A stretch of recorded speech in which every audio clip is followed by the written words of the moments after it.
இந்த 10ஆம் இடத்தை குரு பகவான் பார்க்கும் பொழுது உங்கள் குடும்பத்தாரும் முன் வந்து என்னமோ ஒன்று பண்ணுறாயா, நம்மளும் ஒன்று ஹெல்ப் பண்ணுவோம் அப்படிங்கிற மாதிரி ஹெல்ப் பண்ணுவாங்க.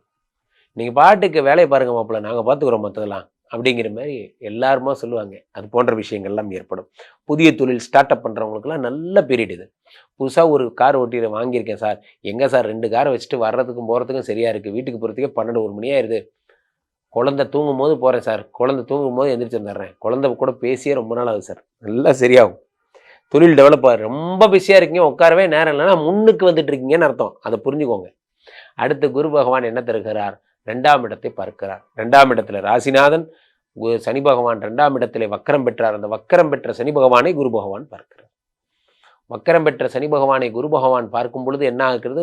தனவரவு 12 கூடியவனை வக்கரம் பெற்ற 2ஆம் இடத்தில் இருந்து பணவரவை கெடுத்தான். அந்த கெடுத்த பணவரவை குரு பகவான் பார்க்கும் பொழுது பணம் பிச்சுக்கிட்டு வருது, பணவரவு அதிகமாகிறது. ராசிநாதன் வேற வக்கரமாகும் போது உடம்பு ஒரு டயர்ட்னஸ்ஸு, ஒரு என்ன சொல்கிறது, ஒரு எண்ணங்கள் ஒரு எங்கெங்கேயோ அலப்பாயுது சார் எண்ணங்கள். ஏன்னா ராசியில் ராகு. நிறைய பேருக்கு அப்போ தான் வந்து எக்ஸ் எல்லாம் ஃபோன் பண்ணி மாட்டியிருப்பீங்க. அந்த பிரச்சனைகள்லாம் இந்த ராசிநாதன் 2ஆம் இடத்தில் இருக்கும் பொழுது அதை குரு பகவான் பார்க்கும் பொழுது அந்த பிரச்சனைகள்லாம் முடிவுக்கு வருகிறது.